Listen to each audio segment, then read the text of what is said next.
Welcome to BuyMyStuff TV.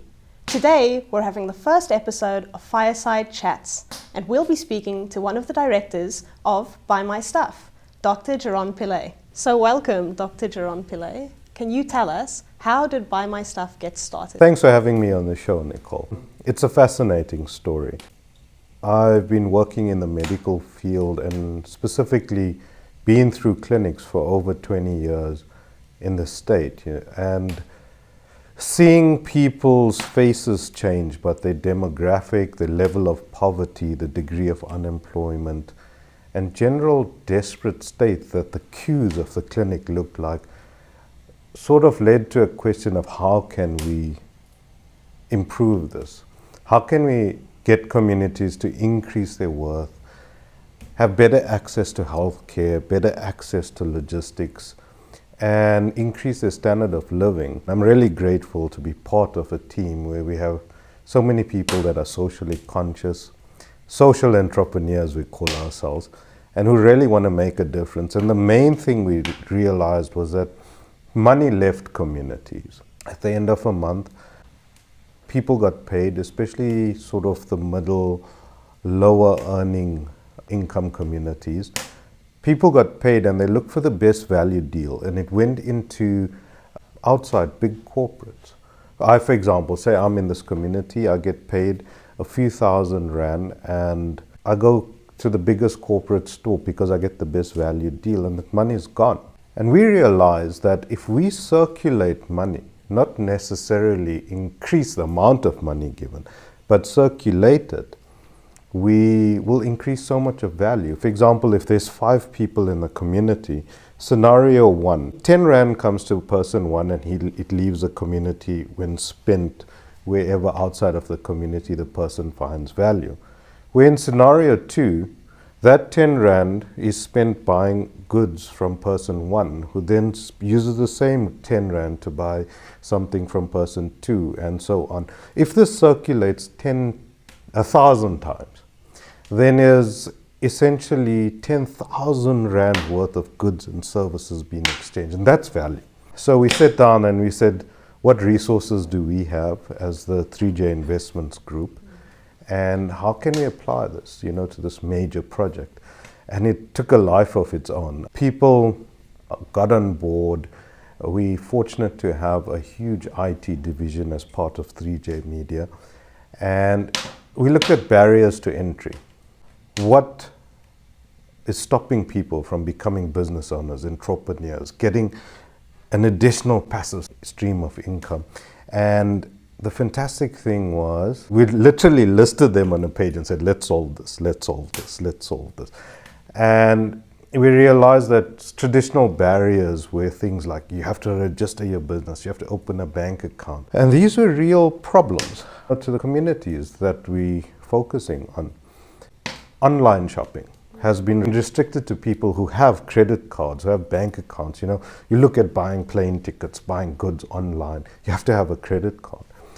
And we looked at this mass of people who were just excluded from this, essentially because they were poor. And we said, well, technology is advancing. How can we bring this to the masses?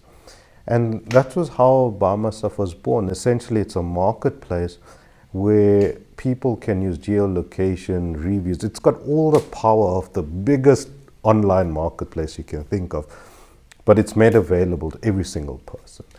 So I, as a community member, can now start my business almost immediately. People can find me, people can shop from me without having to have a bank account or a credit card. That's what it's all about. It's creating value. And that's what we want. We want a future where we grow. One of our major beliefs is that in order for a community to be wealthy, each individual must have access to the tools that allow them to be wealthy. And let's remove the traditional barriers. So you mentioned that you noticed money leaving communities, yes, and that money should stay in them and circulate. So how does the BuyMyStuff app help the money continue circulating in the communities? What we've built into the BuyMyStuff app is a smart wallet. Now, when you sign up as a user. You become an instant business owner. You can, for example, sell anything in your house. You don't have to have a formal business, your leftover Christmas gifts, etc. For example, someone like you and I, we on BuyMyStuff, we can put money into the system using our credit cards because we have it. Now, for example, the lady who helps me to clean my offices, she doesn't have a bank account, but she is selling sandwiches. I then, on BuyMyStuff, buy a sandwich from her. From my wallet, I can transfer funds into her wallet in exchange for the sandwich. That money that she's received becomes instantly available, and she can use it to shop from somebody else who also doesn't have a wallet or doesn't have a bank account or a credit card. Making this available allows people to essentially circulate money in the communities. What they're essentially doing is they're circulating credits that the 3J group are making available. So this smart wallet really sounds revolutionary, but I have to ask, do the credits have to remain in the app, or can they be withdrawn in some way to be spent elsewhere if need be? We hope that people continue circulating this money within this ecosystem because it translates into value.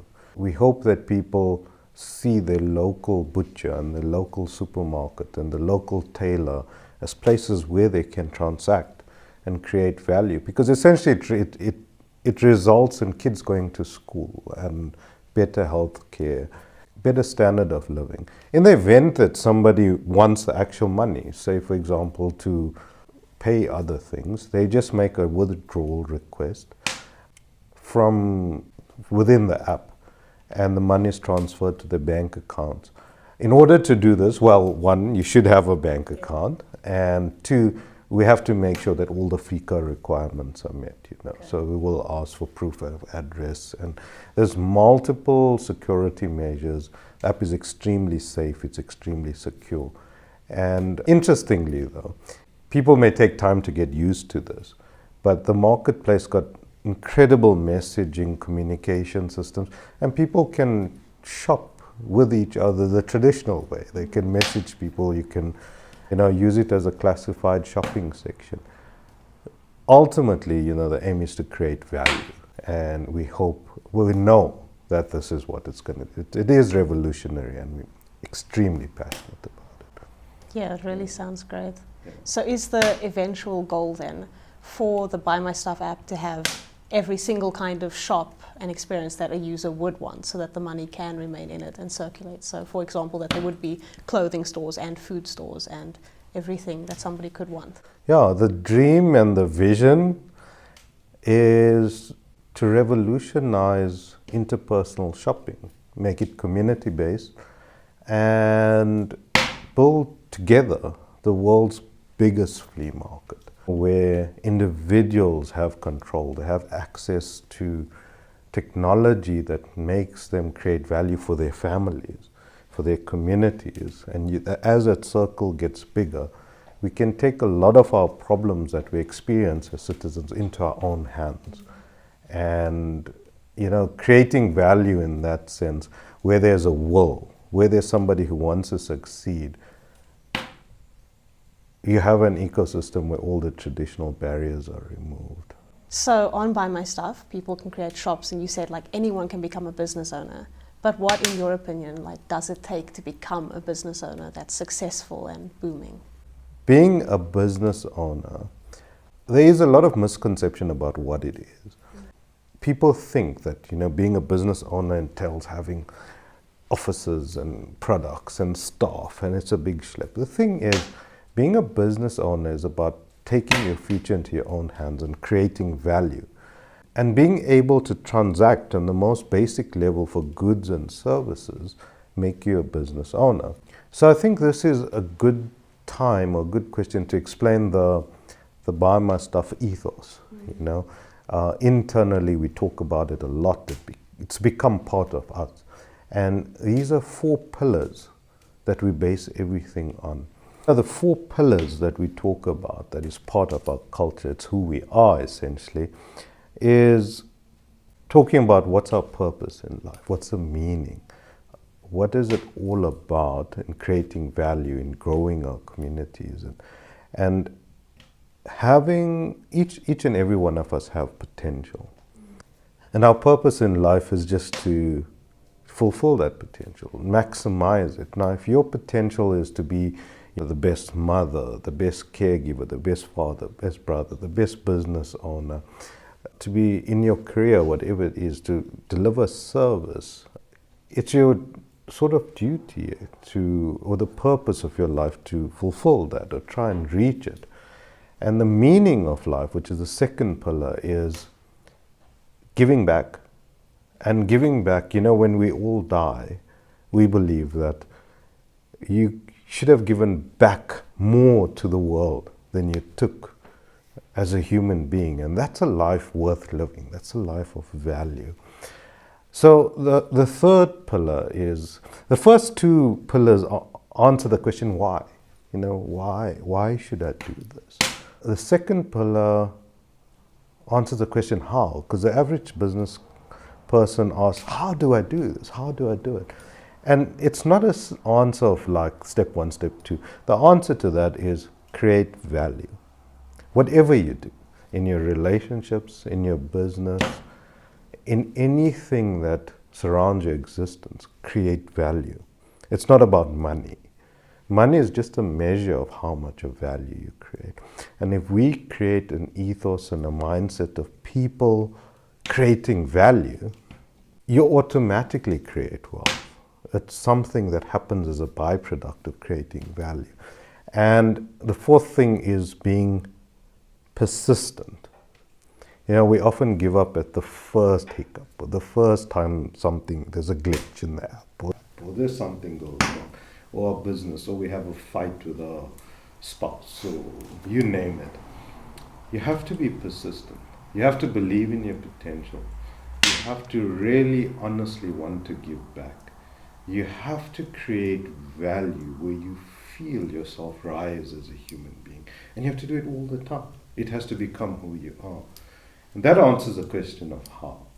And what has always been the elusive question, what do I do? And this is the reason for the BuyMyStuff app, because it answers the question what. It makes you somebody who can give your goods, give your services on a platform or technology that was previously reserved for the rich and the big corporates. And that barrier doesn't exist anymore. So how to become a business owner? Sit down, think about your life in terms of what you want. What are the 4 pillars? How are you creating value? Get the app and go wild. Don't be scared to fail, because you never fail, you only learn. And that is how best, I think, to become a business owner. Yeah, that's a really great point, I think, that you never fail, you only learn. I think it's fantastic, and we're so scared sometimes of failure. Fear is imaginary, because we don't actually fear an event. We have rational thought, so we know the consequences of something, or we know if it's safe, or if we know it's not. So we can foresee what's going to happen, and we rationally avoid certain situations. But what we fear is that feeling of dread, that some impending doom, and we don't want to feel that. And that's the barrier lots of people have with failure. It's about what I think of myself, what other people are going to think of me. And you realize that fear itself is just a feeling, and it's an imaginary thing. If you're rational and you look at what can happen and what will happen and what's the worst case scenario, and you calculate your risk, there's more chance for growth than for failure. And that's what I genuinely believe. What is your vision for BuyMyStuff going forward? Staying true to our principles, we want to create value. We want to create growth. A lot of effort has been put in, and it's an international team that is on board with this, and that's what we want to do. It's proudly South African. We came up with it here. It's a product of our ecosystem, but we are looking to scale it internationally. We want our people on board. We want to develop a sense of pride.